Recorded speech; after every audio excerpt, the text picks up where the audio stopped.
Baik, halo teman-teman, halo Pak dosen, salam sehat untuk semuanya. Kami dari kelompok 7 akan analisis talent mapping pada PT Bluebird Group.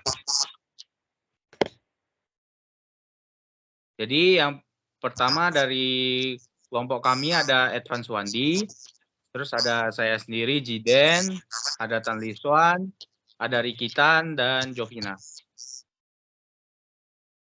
Oke, next.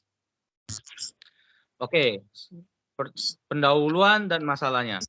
Jadi PT Bluebird itu merupakan salah satu perusahaan terbesar di Indonesia yang bergerak di bidang jasa transportasi. Usaha taksi ini pertama kali didirikan oleh Ibu Mutiara Siti Fatimah pada tahun 1965 di Jakarta. Perusahaan ini berfokus pada layanan transportasi yang jenis argo, yang pembayarannya berdasarkan jarak yang ditempuh oleh transportasi tersebut.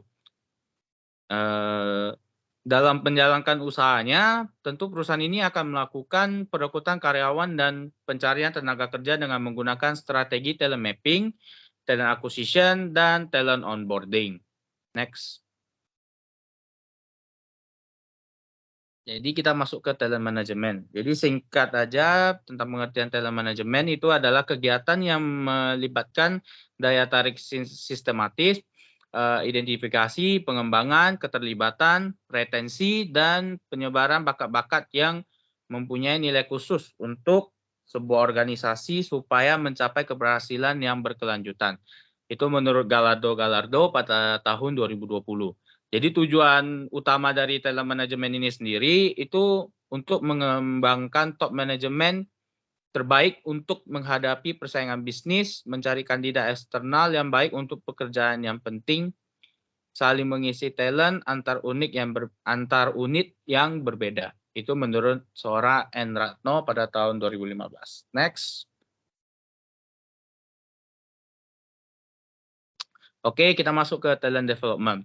Jadi talent development adalah proses di mana perusahaan berfokus untuk menarik kandidat yang bertalenta. Jadi talent development ini juga bertujuan untuk mengembangkan dan membentuk top talent. Jadi top talent development ini dibentuk untuk menemukan talenta dari karyawan yang ada dalam sebuah perusahaan. Jika karyawan yang memiliki potensi tidak ahli dalam skill tertentu, disitulah peran human resource management dalam perusahaan untuk mengajarkan dan mengembangkan beberapa skill khusus agar karyawan tersebut mencapai potensi tertingginya melalui pelatihan. Next akan dijelaskan oleh teman saya. Selanjutnya ada talent mapping. Talent mapping adalah proses di mana perusahaan mengelompokkan bakat karyawan. Ketika proses ini dilakukan, maka akan membantu peningkatan kualitas karyawan. Talent mapping juga membantu organisasi untuk mengembangkan staffing plans, employee engagement, identifikasi karyawan, untuk mengukur dampak dari pelatihan, perekrutan, pengurangan karyawan, dan merencanakan kesejahteraan karyawan. Next. Nah, selanjutnya pembahasan masalah. Yang pertama itu ada struktur organisasi. Yang bisa dilihat PT Bluebird Group ini memiliki beragam divisi yang dipimpin oleh 3 direktur. Berikut merupakan divisi-divisi beserta job desk-nya. Yang pertama HRD, bertugas untuk menangani kegiatan karyawan dan bertanggung jawab dalam rekrutmen, training, dan kesejahteraan karyawan. Yang kedua, divisi administrasi, melakukan berbagai kegiatan administrasi dan prepare berbagai laporan yang diperlukan. Yang ketiga, pemasaran, bertugas untuk melakukan berbagai kegiatan pemasaran. Baru yang keempat, business development, yang bertugas untuk membuat kelancaran dalam pengembangan bisnis perusahaan dan sistem perusahaan. Yang kelima ada keuangan, yang mengawasi cash flow perusahaan. Yang keenam ada pajak, yang optimalisasi pajak dan verifikasi transaksi perusahaan yang terkait dengan pajak. Selanjutnya ada operasional, yang bertugas untuk jadwal antar jemput, booking by call, dan ketersediaan kendaraan. Kemudian ada divisi teknis yang menangani kebutuhan-kebutuhan teknis spare part kendaraan untuk mendukung kegiatan operasional. Yang terakhir ada regulatory affairs yang bertugas untuk memantau kegiatan perusahaan dan memastikan semuanya sesuai SOP yang berlaku di perusahaan. Next. Selanjutnya ada indikator penilaian kinerja PT Bluebird.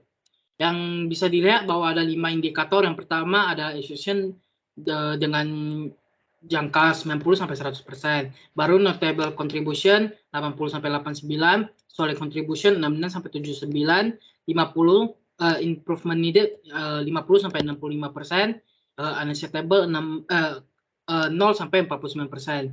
Untuk kategori execution yang kinerja jauh melebihi target dan ekspektasi memasuki golongan start dan high potensial.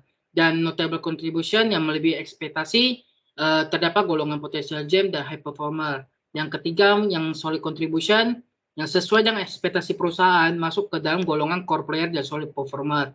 Yang selanjutnya ada improvement needed, yaitu terdapat inconsistent player dan average player. Yang terakhir itu yang unacceptable itu yang tidak memenuhi ekspektasi perusahaan sama sekali, yaitu risk. Selanjutnya akan dibacakan oleh rekan saya.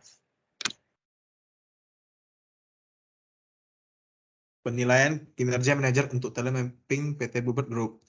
Dapat dilihat bahwa berikut merupakan penilaian kinerja manajer untuk telemapping PT Bluebird Group yang memiliki 8 penilaian, yaitu leadership, planning, responsibility, communication, teamwork, problem solving, work quality, dan knowledge.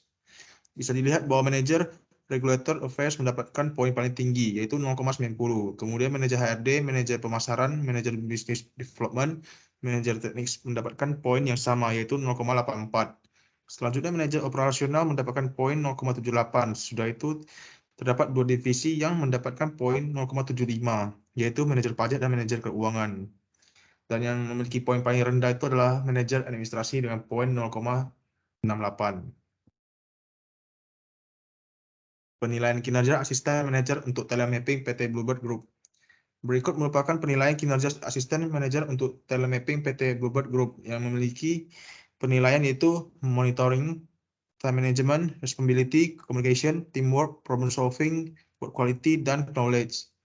Dapat dilihat bahwa staf yang memiliki poin tertinggi adalah asisten manajer regulator affairs dengan poin 0,93 dan yang paling rendah yaitu di asisten manajer teknis dengan poin 0,68. Penilaian kinerja staf untuk telemapping PT Bluebird Group. Berikut merupakan penilaian kinerja staf untuk telemapping PT Bluebird Group yang memiliki 8 penilaian yaitu etik, inisiatif, responsibility, communication, teamwork, problem solving, work quality, dan knowledge.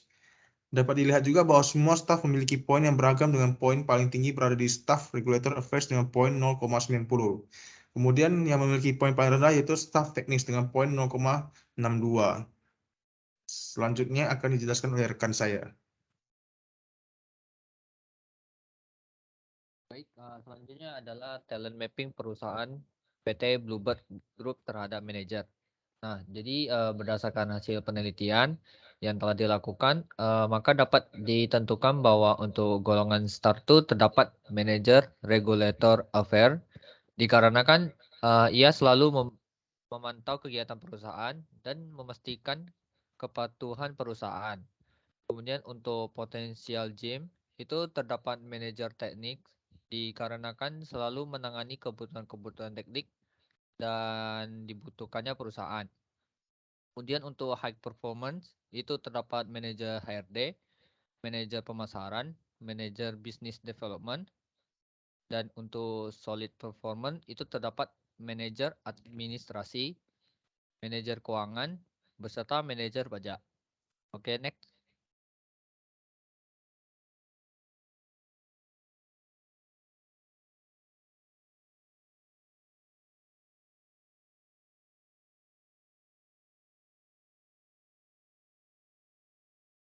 Selanjutnya adalah talent mapping perusahaan PT Bluebird terhadap asisten manajer. Nah, berdasarkan hasil penelitian yang telah dilakukan, bisa dilihat bahwa asisten manajer Bluebird sudah dikelompokkan dalam 9 boxes. Yang pertama, terdapat asisten manajer regulator affair yang dikategorikan sebagai star. Kemudian yang kedua untuk potensial gem terdapat asisten manajer HRD dan asisten business development. Selanjutnya terdapat asisten manajer keuangan di high performance dan juga asisten manajer pajak di core player. Kategori selanjutnya yaitu solid performance itu terdapat 2 asisten manajer yaitu asisten manajer administrasi dan juga asisten manajer operasional. Dan untuk yang terakhir terdapat asisten manajer teknik di average performance. Next. Selanjutnya ada teknik mapping perusahaan PT Bluebird terhadap staff. Nah, berdasarkan hasil penelitian yang dilakukan, staff-staff tersebut dapat dikategorikan dalam 9 boxes ini. Seperti staff regular affair, itu termasuk ke dalam kategori star. Kemudian untuk potential gem, terdapat staff recruitment dan training, dan juga staff pemasaran. Kemudian untuk high performance itu terdapat staff kesejahteraan karyawan. Selanjutnya terdapat kategori yang paling banyak staffnya, yaitu core player, yang berisi staff administrasi, staff business development, staff IT development, dan staff pajak. Untuk inconsistent playernya itu terdapat staff operasional, kemudian solid performance, terdapat staff keuangan, dan yang terakhir average performance itu terdapat staff teknik. Sekian dari saya, akan dilanjutkan oleh rekan saya.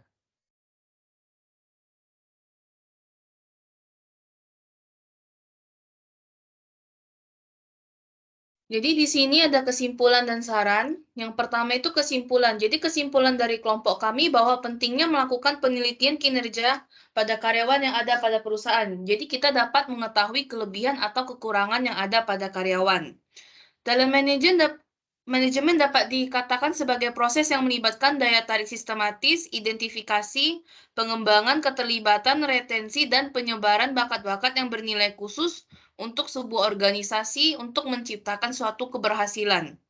Talent development adalah rangkaian proses untuk menarik kandidat, sedangkan talent mapping adalah pengelompokan bakat-bakat karyawan.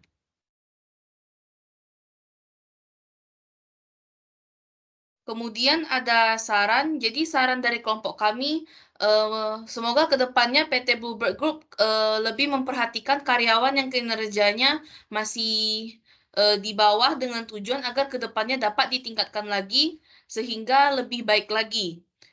Seperti memberikan arahan, motivasi, ataupun pelatihan-pelatihan yang dapat meningkatkan kinerja mereka. Baik, sekian dari kelompok kami. Apabila ada salah, kami minta maaf. Terima kasih.